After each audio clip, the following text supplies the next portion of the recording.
evening. Now, you've all heard of the hit ABC TV show Shark Tank, where hopeful business professionals share their proposals with insightful investors. Now, my name is Monica Arcaro, and I'm a part of the News Source Review team. Tonight, on our version of Shark Tank titled Oxygen Tank, I will make or break the dreams of hopeful EPA members wanting to have their current News Source Review policies maintained or their proposed policy accepted. Now, before we introduce the representatives, I'm going to explain a little bit about the background of the News Source Review program. Congress established the News Source Review program as part of the 1977 Clean Air Act Amendment and slightly modified it in the 1990 amendments. NSR was designed to help clean up in areas with air quality problems or protect air quality in areas where it's good.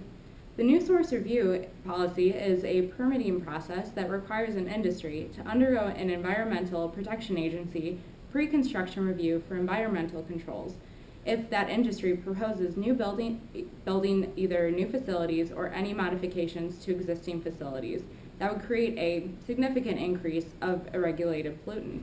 In other words, an organization must obtain a permit to when they plan to build a new plant or make significant modifications to an old one.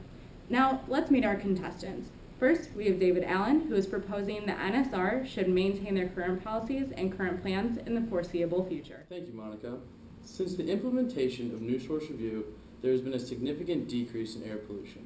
The current plan policy enables individual states to cater to their own needs. Most NSR permits are issued by state or local air pollution control agencies. EPA establishes basic requirements for an NSR program in its federal regulations. States may develop unique NSR requirements and procedures tailored for air quality needs of each area as long as the program is at least as stringent as the EPA's requirements. As you can see on this graph, the states highlighted in green have their own state implementation plans for emissions.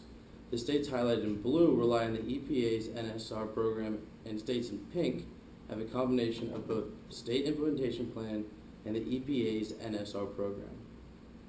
These policies put in place have led to significantly reducing the amount of pollution emitted into the atmosphere every year. To look at it this way, compared to how much we produce, overall pollution has dropped significantly.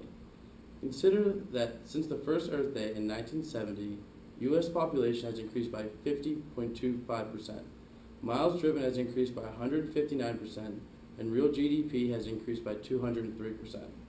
And yet air quality is better than ever. This goes to show that the EPA's regulations have worked and will continue. Thank you, David. Jordan, you now have the floor to introduce your preferred policy. I'll admit that David had some interesting points and facts about the current News Source Review program.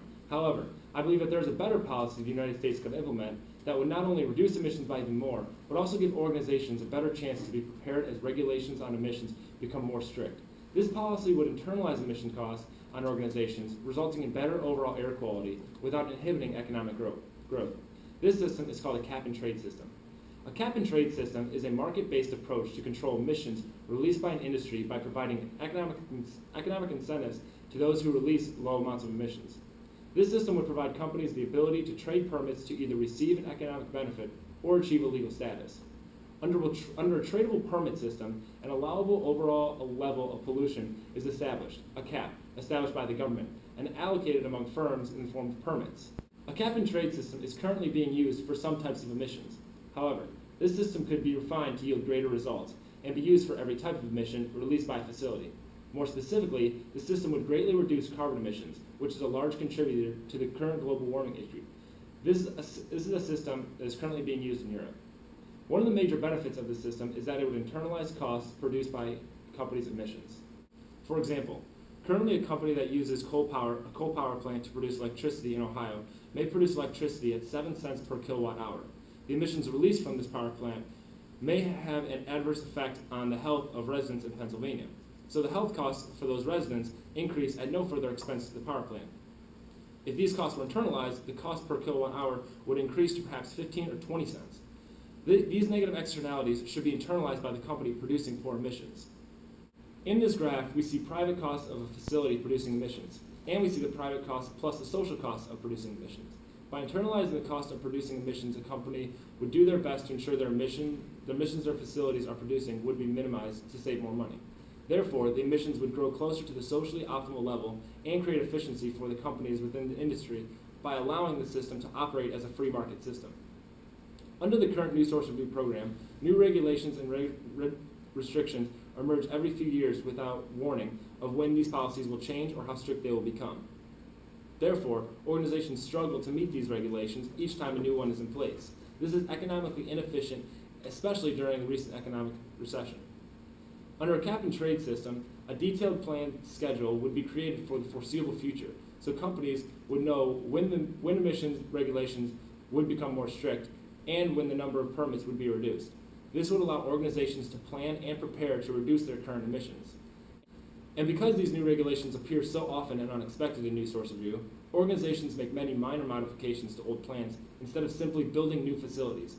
This, in fact, hurts the environment more than it helps it, further proving why a cap-and-trade system would be more beneficial. Dr. Robert N. Stabbins, director of the Harvard Environmental Economics Program and a member of the National Bureau of Economic Research, states in his peer-reviewed discussion paper titled "A U.S. Cap-and-Trade System to Address Global Climate Change," that a cap-and-trade system is the best approach to the increasingly apparent climate change because it provides certainty about emission levels and offers an easy means of compensating for the inevitably unequal burdens imposed by climate. Thank you, both of you, for your interesting point of views on this issue. However, after evaluating both policies, I feel that the cap-and-trade system would be a more beneficial policy to the United States for both its impact on the economy and the environment. This policy, when implemented correctly, will have tools to provide a more stable structure when tackling the issue of emissions released by new facilities or any modification to existing facilities. Thank you for watching and have a good night.